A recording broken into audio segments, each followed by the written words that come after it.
is Eric Rude with 24 Hours of Lemons, and I am here with the two Honda N600s in Lemons, neither of which has the original motor, and I'm here with Team Baka and Mike. Hi. And Team Apathy and Scott. Howdy. And we're going to look at these cars up close, so let's take a look with this one over to the right. And can you tell me what it's called, Scott? This is the Honda 1500. Excellent. And why is it called that? It's a Saab 900 and a Honda 600 smashed together. So I split the Saab and Honda and made it into a Honda, and then I added the two numbers together. Excellent. So let's go see how he put this together.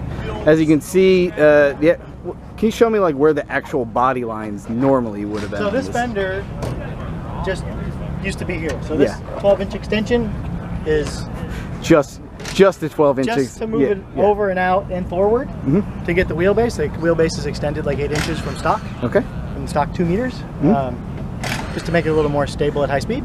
So this was originally like a 600cc like micro car. Yes, it's a K car from Japan.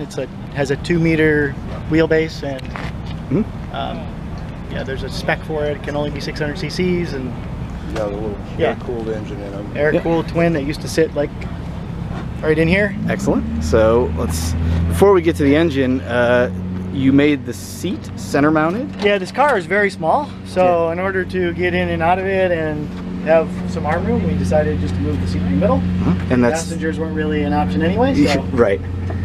This is the Saab gauge cluster. Yes. And the shifter is over here. A 1986 Saab 900 is the base car, so all the suspension uprights and stuff like that are stolen out of it. The engine, transmission. Sure. Well, let's take a look at that. So,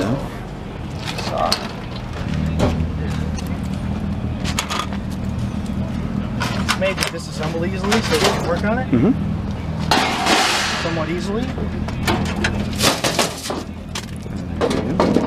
So this here is a 1986 Saab 2-liter turbocharged, intercooled. Turbo is kind of down there. Intercooler is kind of up here. There it is. Roof mounted. Very nice. Yeah. And a little fuel cell over here. 15-gallon fuel cell. Wow, that must be like more vertical than... It's narrow. This one's actually available to sit upright. It's available in a couple of different configurations. So excellent. There's not a lot of room in this car for a fuel tank, so the weight distribution doesn't change much at all between full and empty. It changes like 0.5%, which is nice. It doesn't have to compensate for. So this one's been upgraded with junkyard fuel injection from a '97, so it has the Trionic 5.5. The original fuel injection was kind of old and archaic, gang fired and distributor, and really terrible. So. How long did this take you to build? It took about a year. We've been racing it about 5 years now. Gotcha. On and off. And there's also a black plate on it that's customized. This car is street registered. This car is street registered, yes. I drive it back and forth to work sometimes, just to kind of shake it down, and I get a lot of strange looks, of course, but so far so good. It's fun to drive? It's a little noisy. Yeah. But yeah. Very good. I have a twisty drive to work up Highway 9 and Highway 35, so it's it's fun. Excellent. And the sheet metal is all just aluminum. This is actually stainless steel. Stainless steel. Because I went to pick up some garbage from a storage facility, and this was laying out there, and the guy's like, hey, if you could take that to the scrapyard as well, go ahead. And I went, okay, I'll take it to the scrapyard, and then I used it to make fenders. Excellent. Aluminum would have been a better choice, but this was free, so. Yeah, free is better than light, I would guess. Yeah. And then I'll just take a quick look. And you can see the shifter is over here on the right. And fire system. Fairly complex. Very cool build. Alright, and I'm going to grab Mike over here, and we're going to take a look at the Team Baka. Now, you were somewhat inspired by the Sonda in building this. This car I saw 4 years ago at Sonoma, and yes, I like this, and there was also a Lloyd Alexander that used to run with a motorcycle. We got to build something like this. We decided that having a little light car would allow you to drive around other people in the corners. Yeah. We found 6 of these out in the desert in Lancaster. We got them for $300. $300 total, or $300 a piece? Nothing was. None of them were running cars, but the other 5 are still back at the shop. Parts cars. Excellent. We originally started out with this with a GSXR motor in it, We went to Sonoma, burnt 3 clutches out of it in one weekend, and then the next time we put a better clutch in and tore the crankshaft out of the car at Thunder Hill. Sure. So then we came back to the shop, scratched our heads and said, well, why don't we put an S2000 motor in? So that's what we did. Excellent. So that's an F20C or Yep. JDM motor. But we didn't have room for the fuel injection because the manifold is gigantic. Yeah. So we put a little 360 cubic inch Holley carburetor on it, built the manifold out of muffler tubing, and yeah, it runs really good. Cool. Been working on the mileage and stuff. This is our defroster. Yes. Here we have in the hood this little knacker dust to take the cover off, and it just feeds air on cold mornings. We can defrost the windshield. Nice. So there's a lot of like the Sonda. This one has a modified driving position as well. Yes. This one here, because we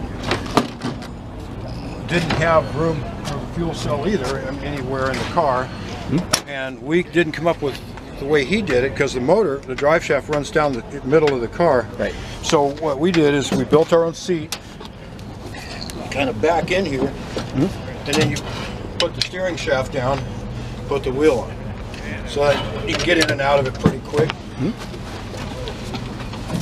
And it's still using the S2000 gearbox and S2000 gearbox. The drive shaft's about this long. Yeah. And our fuel cell is on the side of the car. It's Gotcha. it's a 12 gallon also. Excellent. So you told me that like your vision for this was like what an IMSA GTP would have been if Honda would have built an IMSA car in the 70s. This is what we came up with. The look would have been. Excellent. And that's where we saw that. It was like, yeah, it's an IMSA car. That's so cool. Yeah. So the wide fenders. Right, right. What are you using for a rear end in it? It's, well, we're illegal, but we have a little quick change rear end. I gotcha. Okay, fair enough. You know, they don't let us score points because it's really a purpose-built race car, not. Sure. It wasn't like these guys built it on a stock platform, so. Yeah. But it's okay. We just want to come run. We enjoy. The fabrication work is incredible on this, and yeah, they got the big wing on it. Is the arrow functional as far as you can tell? Yeah. Oh yeah. This came off my Mini Cooper. Yeah. And it worked really well. I used to run my Cooper at Willow Springs, and it helped a lot. Excellent. Like when we put the wing on it, it made the car about 3 seconds a lap faster up at Willow Springs. It was not as twitchy. Fun to drive? A lot of fun. And then we have also, well, these are our jacking points are here if we have a flat tire. Oh wow. This door doesn't really, I mean it comes off, but the fuel cell's in here, but this is, we have a regular dump can, so we plug it. Very cool.